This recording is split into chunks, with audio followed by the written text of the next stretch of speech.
Well, hello and welcome, everyone. I hope that you had a really good DEF CON and you enjoy all the activities in the Red Team Village that we actually had at DEF CON. With me, I have the Red Team Village core team.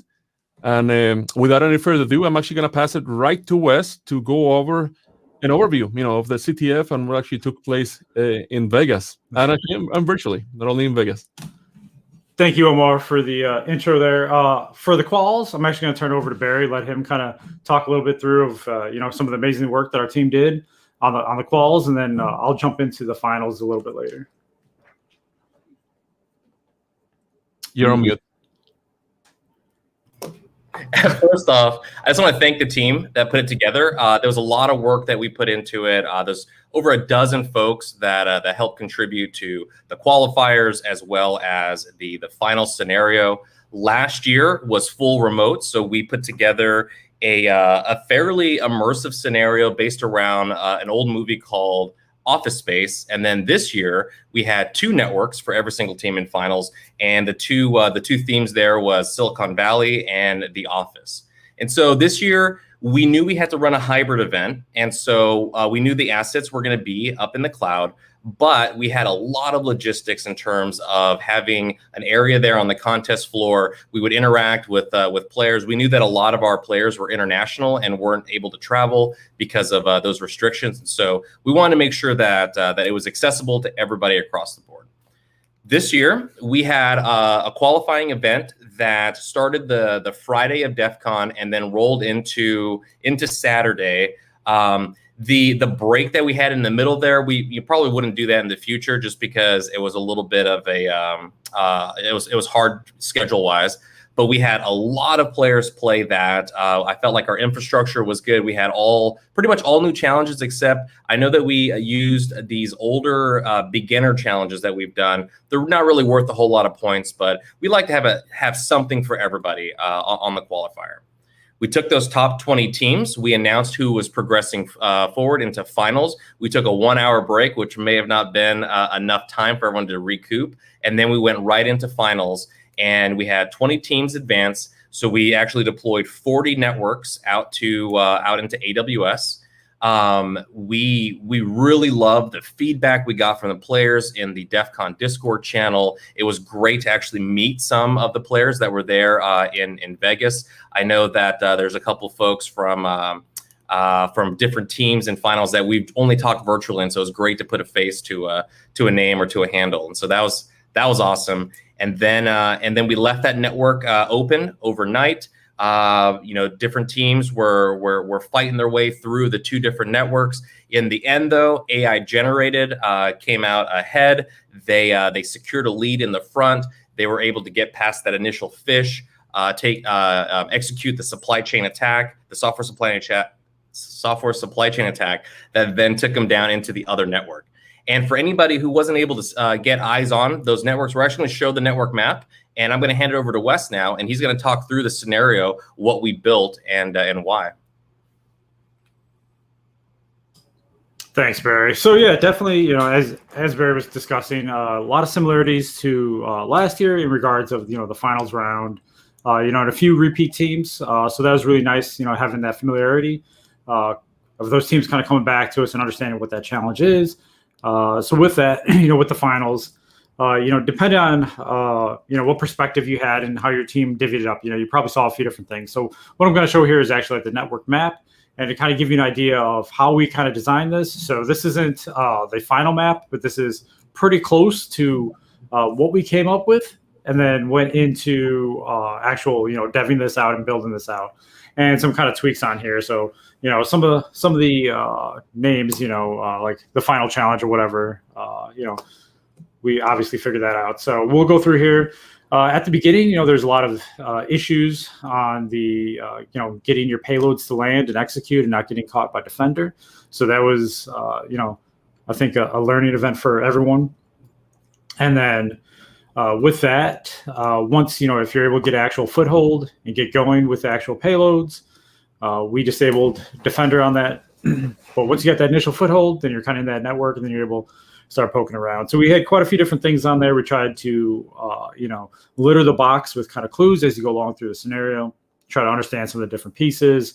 As you kind of move through that human resources, there's a few little side quests as far as picking up some additional information, going off, whether it's emails, different traffic like that, to kind of get some of the clues on where you actually, whether it's credentials to be able to log into boxes a little later on. But with that, you eventually move from that, human resources department kind of over into the developer section. That's where we actually ended up having a couple, like a Windows box and a Mac box. And with those two, we just wanted you to kind of see part of the source code. Some teams obviously saw it, and then I think that definitely gave them a leg up as they moved on to the next box. But there's quite a few teams who just kind of burned through, especially on the Mac box, kind of missing some of that source code. So they had a lot of troubles as they're like interacting with that CI/CD pipeline. Trying to figure out what to actually kind of what to change kind of live on there. And that was definitely a challenge for some folks. We saw, some teams kind of brick the service that was doing some of the deployments. So it was definitely super interesting to kind of watch the teams as they kind of move through, what decisions they made, what kind of, kind of payloads they put in there and what they had going. So once you're kind of successful and you're able, to get a CI/CD actually deploy and go through, with that, you'd land in that Dunder Mifflin network. In that regard, you can kind of see some of our support boxes for SMB, Windows shares, things like that. But again, kind of moving that through, we had some internal kind of web services with that, like Creed thoughts going through there, some internal blogs, things like that. And with that, you could be able to actually get a backdoor, get into the shipping department, kind of warehouse area. And from there, each step, we're laying the kind of groundwork, a lot of the clues, kind of laying you through of like where to go, what's next, trying to litter it through. So I think this is where some of the larger teams struggled, and definitely where we had a lot of the, kind of clues and hints and points of, hey, we just not sure like how to do this next thing, or, we're obviously missing a piece. We think there probably should be credentials to this, but we can't find them. And a lot of it is just, going back, kind of communicating with the team, understanding what they found, where they found it. So with that, they were able to kind of move it along, go in through the sales department. There's, a vulnerable internal kind of sales website. They're able to kind of move along. And then definitely another couple internal websites. The final piece, though, is when they got into accounting. There's a website where you'd essentially do some privilege escalation, get remote code execution on the website. So as a local user, once you're there, we had a binary where you could get your actual privilege escalation there, get the final flags. Definitely some great feedback from some of the teams out there of how they kind of solved that last challenge. Maybe not our most intended one. So with all that, though, like I know not every team was kind of successful getting through this, but a number of teams, at least, they got that foothold. They kind of enumerated that first network. A decent portion of them kind of made in that second network. So that's why we just kind of wanted to talk a little bit at that high level, kind of see, here is, I would say, most of the boxes, and to include support boxes, that we kind of needed to build to kind of make this scenario happen. So with all of that, please, we love the write-ups. We love seeing the feedback. We love seeing how you solve this. Definite lesson learned. There's a priv-esc we missed that we thought we were patched on, and we weren't. So we were a little disappointed that, we kind of missed out on one piece there. But it was definitely fun. Our team definitely had fun watching all the players go through and, kind of seeing that different perspective of how the players looked at it and kind of the troubleshooting things that we went through. So with all that, I'm going to turn it over to Savannah. She's going to kind of go through a lot of kind of like the stats and numbers of everything that we did. So hi everyone. So for the quals, we had over 600 teams and over 2,000 players that played in the quals, and then 20 teams for the actual finals itself. And we actually have a few of the players from the finals team. So we have the EPT team, and then we also have people from Hack Street Boys that are going to be joining us on the stream today. So Omar, if you want to add them in, we can kind of introduce them. So there they are. They're all coming in. So do you guys want to introduce yourself on the stream? Anyone can go first. It's up to you. We can start with Hightail. All right. Hi, I'm Hightail. I'm one of the founders of Hack Street Boys, and we're hailing from the Philippines. with me is Ian, who is one of our kind of the red team members. So just a quick background of Hack Street Boys. We are formed by professional members, and we kind of separate ourselves into the blue team and the red team. So this red team CTF was um, kind of a guide for the blue teamers, made by the red teamers, in order to guide us into how to solve like red team CTF problems and everything. So Awesome. I'll pass it back to you, HSB Ian. So HSB Ian?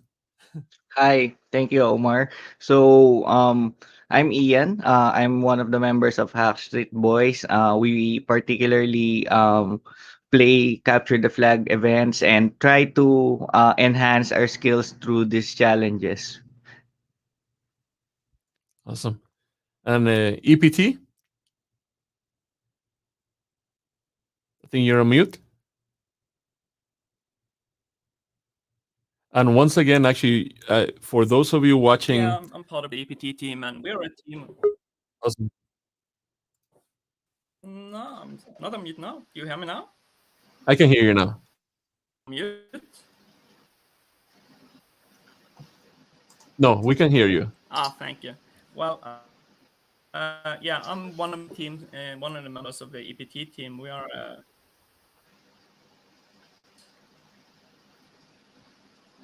We can hear you. Okay.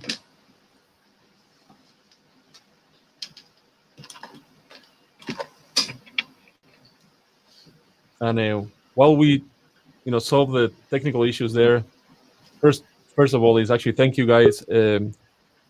Some of you is extremely early in the morning, and some of you is extremely late at night, or even into almost the morning.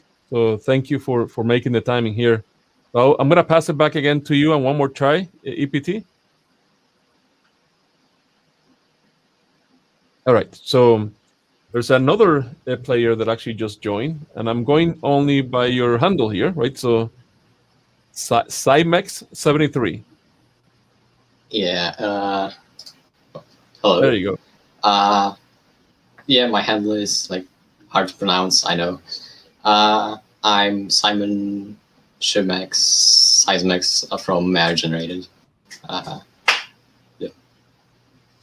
Very, very cool. Joining us. You're Norway, right, as well, right? No. We're like from all over the world. Some from Germany, some from Poland, some Okay. I think Canada and UK. Excellent. And can you tell us a little bit, how big was your team? A little bit of your strategy. We were originally 10 people, but ended up with 9 because one had to go play the main DEF CON CTF. Nice. And you guys won last year. You were first place last year. So this makes 2. Yeah, we did. Although I wasn't there for the win. I only joined this year. It was a lot of fun playing with everyone. I got up to finals last year too. This year's network was also a lot of fun playing. There were some oversights with some unintendeds, which kind of allowed us to speed through some of the boxes.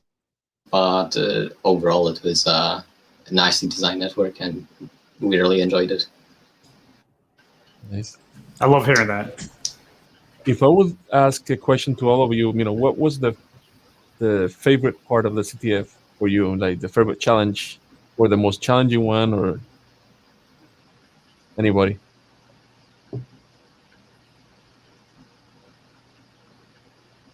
Man, don't everybody goes at once. I'm gonna start picking on people. So Cymex, you first. Yeah, at least for me, the whole supply chain attack part with the CI/CD blocks was very interesting, and we spent a while on it, partially because of the broken bot on the other network, which there was a lot of debugging on the box. We that we had to do to figure out what was wrong, but it ended up working after all. So yeah, it was a very nice part of the CTF.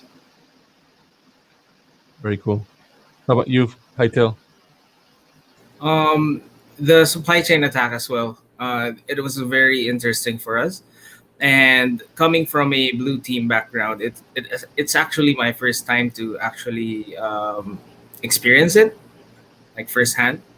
And so we ended up with like blue team skills to in order to debug why it was working and why it wasn't working. So we relied heavily on TCP dump in order to check if the binaries were getting downloaded or not.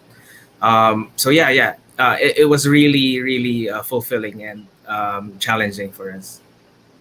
Very cool. Ian? Yeah, same for me. We had particularly challenges when we were doing the CI/CD supply chain attack. So just to mention that we enjoyed it a lot. Those struggles and obstacles, we learned a lot. And one of our teammates, Hawk Curry, actually created a write-up on the supply chain attack because we enjoyed it a lot, and it was quite a struggle to answer it, but it's quite interesting how the infrastructure was set up, and it's really a unique experience. Oh, very cool. And I'm going to try one more time, EPT. Let's see if your audio is coming through now.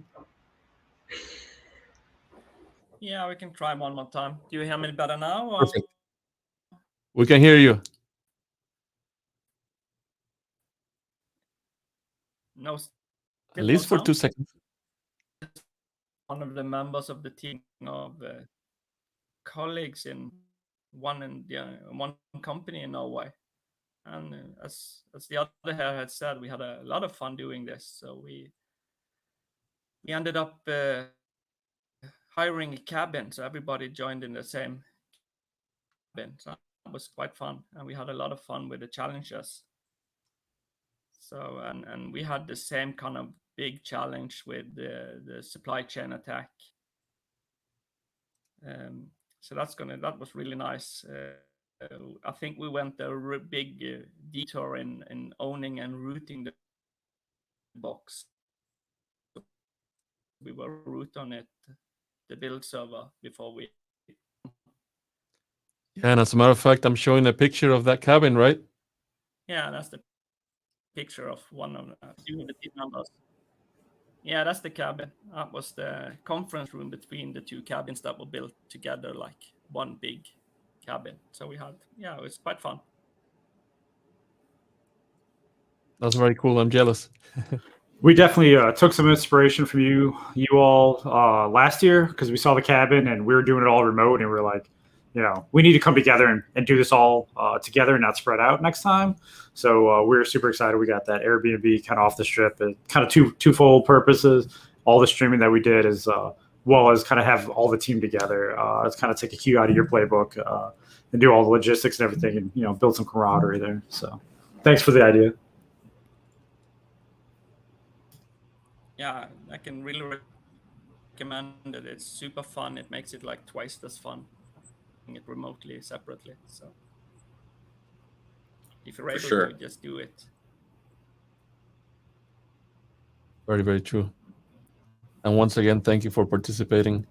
So Savan, I'm going to pass it back to you for some of the statistics. Oh, so the players, we had over 2,000 players. Sorry. Omar said he did the statistics. We already did this. Oh, we're good. I think it's over to me now. I think maybe. Sorry. I had one comment. Sure. We really love the fact that everyone liked that supply chain attack. When we started coming out with a scenario, it was right when the SolarWinds came out, and right around that time, there was maybe 4 or 5 pretty big supply chain attacks that happened. And so we're like, oh, this is great. We'll do this theme. And we thought when we started then that would still be the hot topic by the time we got to DEF CON. Little did we know that there was going to be massive ransomware attacks that took over the news before we got to DEF CON. But yeah, we were hoping that that was enjoyable. That just how easy it is to do that supply chain interdiction, especially when it's software driven and it's really hard to detect. And so for anybody out there who didn't see it, the way we had it set up was it was a CI/CD pipeline that would generate an installer for this fake software, and then in the other network we had a script that just acted like a bot. It would go and it would check periodically for any updated software, and then if it got that software, if it saw that there was an update because it was doing a hash match, then it would download and execute it. So great to hear the feedback on that. And have any other questions for the players? Really do appreciate everyone dialing in and kind of telling us firsthand how you like the event. Yeah, thank you so much, and thank you for participating and always supporting the Red Team Village. I know that it's not the first time for a lot of you, and as a matter of fact, not the first time winning either. So kudos and thank you for your support. Hope to see you in the next one.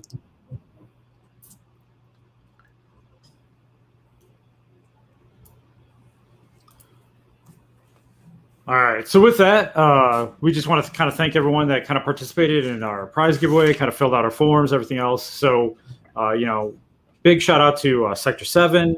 They're able to kind of offer up a number of 50% off for their Malware Essentials courses. I've taken this myself. It's an amazing course, a lot of good information. And Sector 7 kind of always comes through with us. They both offered, kind of prizes for our finalists, everything as well. So, huge shout out to them. So with that, big thanks for everyone that took the time to fill out the form. And on the screen here, you can see these are the winners. We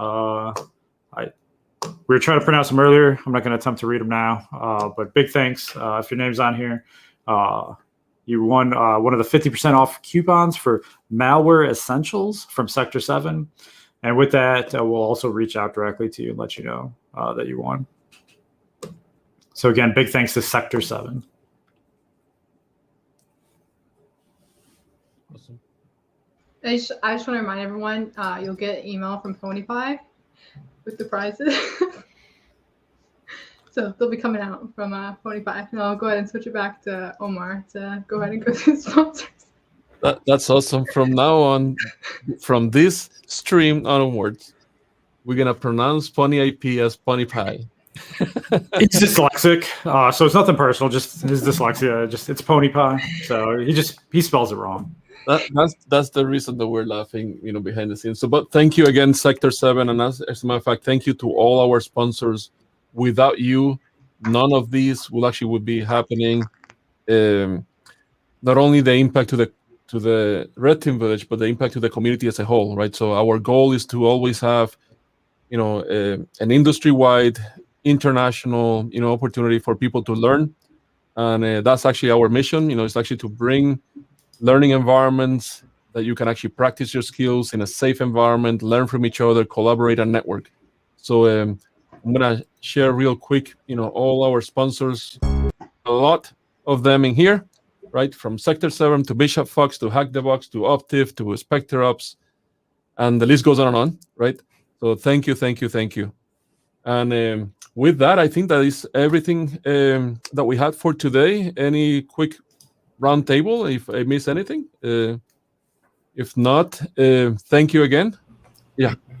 I've got one real quick. If you're not on the Discord, you join the Discord. There's a lot of good conversation there. We've got some events coming up. We're participating in HacktivityCon with HackerOne.